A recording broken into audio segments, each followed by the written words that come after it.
Bismillahirrahmanirrahim. Assalamualaikum warahmatullahi wabarakatuh. Bapak-bapak, ibu-ibu, mas-mas, mbak-mbak, khususnya adik-adikku sekalian yang dirahmati Allah, dimanapun Anda berada. Kembali di Iip Channel bersama saya, Iip Wijayanto. Kali ini kita akan membahas tema hanya untuk yang ingat nama mantan, lupa nama bapak dan ibunya. Ya. Jadi salah satu video di channel kita ini adalah berdoa bersama ya. Judul videonya hanya untuk yang ingat nama ibunya. Cukup banyak yang ikut berdoa. Alhamdulillah saya baca komen cukup banyak yang sudah menunjukkan hasil ya. Mantan kembali menghubungi ya. Bahkan ada yang sudah kembali bersama-sama lagi. Mantan suami sudah kembali ke rumah. Sudah rujuk kembali. Tentu kita bersyukur ya, alhamdulillah. Semoga yang lainnya juga mendapatkan keberkahan dari doa tersebut ya. Nah, banyak pertanyaan kemudian ya. Pertanyaannya di video itu juga tersebar di video-video yang lain. Yang belum melihat videonya, hanya untuk yang ingat nama ibunya tadi, nanti saya cantumkan linknya di deskripsi ya. Nanti kalau yang mau berdoa, silahkan saja langsung klik di link video tersebut. Nah, jadi banyak pertanyaan dan pertanyaannya tersebar di video yang lain juga. Ustadz, saya tidak tahu nama ibunya, yang tahu cuma nama bapaknya. Bahkan beberapa, Ustadz saya tidak tahu nama bapak dan ibunya ya. Saya tidak tahu ini berapa lama ya relasi dengan mantan ya. Biasanya kan orang tahulah nama calon mertua ya. Calon bapak mertua, calon ibu mertua mesti tahulah namanya. Apalagi kalau sudah jadi mertua, mosok nama mertua lupa ya. Tapi oke lah kalau memang banyak yang demikian. Kita jawab dulu ya filosofisnya. Kenapa para ulama selain berdoa itu menyebut nama bapak? Karena memang nasab bin itu biasanya kepada bapak. Tetapi juga sangat dianjurkan untuk menyebut nama ibu. Nah, kenapa demikian? Nah, sebelum kita jawab, yang belum subscribe, jangan lupa untuk memencet tombol subscribe ya. Dan menyalakan lonceng notifikasi agar Anda selalu mendapatkan pemberitahuan video-video terbaru dari channel kesayangan kita ini. Nah, jadi ya, sesungguhnya ketika kita berdoa, Allah Maha tahu siapa mantan atau siapa orang yang kita inginkan. Kenapa kemudian para ulama atau guru-guru kita mengajarkan menyebut juga bin bapaknya ya. Jadi dengan harapan bahwa memang ketika berdoa itu jadi satu paket ya. Kita menundukkan hati mantan sekaligus juga menundukkan hati bapaknya. Jadi agar pernikahan kemudian bisa berjalan lancar. Ya, mantannya mau, bapaknya tidak mau kan jadi masalah baru, persoalan baru tuh. Nah, maka ketika kita berdoa, kita sebut nama mantan bin nama bapaknya, ya maka doanya naik menjadi satu paket. Ketika dikabulkan, mantannya mau, bapaknya juga mau. sehingga pernikahan bisa berjalan dengan mudah dan lancar.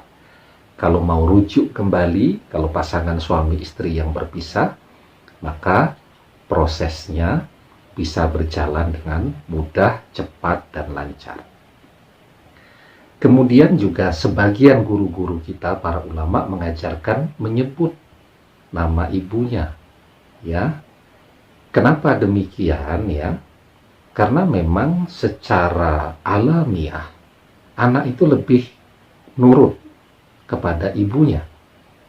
Dia lebih dekat dengan ibunya karena ketika masih di dalam kandungan kan di dalam kandungan ibu ya, dan itu secara alamiah membentuk ikatan psikologis atau ikatan batin yang amat sangat kuat antara anak dan ibunya.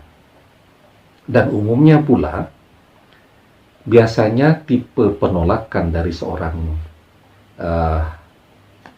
bapak ya, dia menolak, tetapi menolak dalam diam ya. Karena bapak-bapak kan biasanya lebih cenderung diam.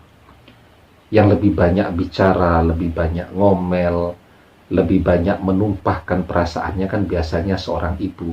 Nah, bapak biasanya nurut saja itu. Begitu istrinya oke, dia juga ikut oke.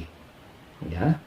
Nah, biasanya penolakan terbesar dan paling rumit itu dari seorang calon ibu mertua tuh.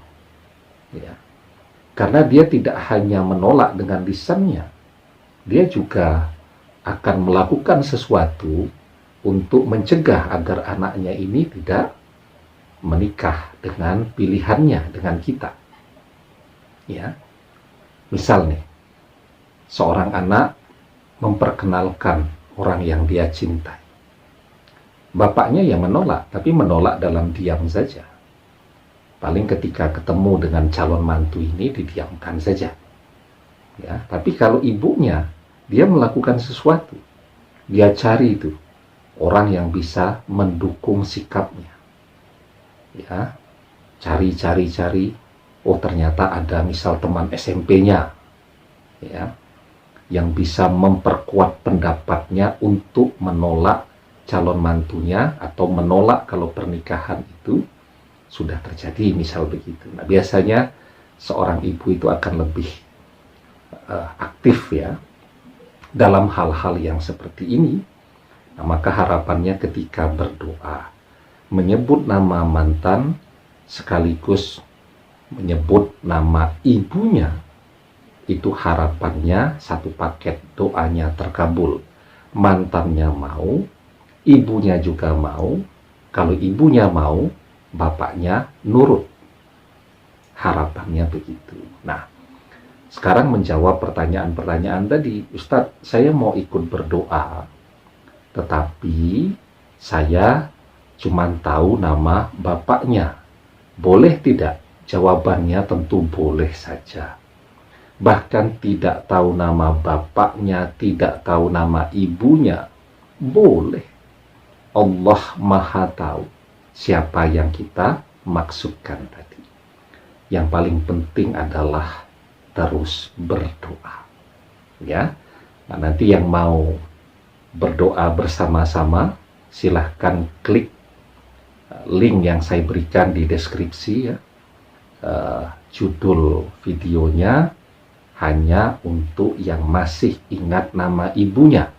Nanti di bagian menyebut nama, kalau tidak tahu nama ibunya, ya sebut saja. Kalau dia wanita, binti Hawa, karena kita semua ini kan anak cucu keturunan ibunda Hawa, istri Nabi Adam. Ya, kalau tahu nama bapaknya, disebut nama bapaknya. Begitu ya. Nah, yang penting adalah terus berdoa dengan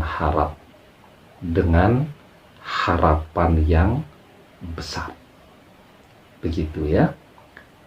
Di dalam surat Al-Anbiya ayat yang ke-90 kita diajarkan innahum kanu yusari'una fil khairati wa yad'unanna raghaba wa rohaba wa kanu lana khasi'in. Sesungguhnya mereka adalah orang-orang yang selalu bersegera dalam mengerjakan perbuatan-perbuatan yang baik, dan mereka berdoa kepada kami dengan harap dan cemas, dan mereka adalah orang-orang yang khusyuk kepada kami. Ya, yang penting teruslah berdoa dengan penuh harapan, dengan khusyuk. Ya, insya Allah selama Anda masih terus berdoa, peluang mantan kembali kepada Anda masih amat sangat besar. Demikian, semoga bermanfaat. Wallahu a'lam bishawab, billahi taufiq wal hidayah. Assalamualaikum warahmatullahi wabarakatuh.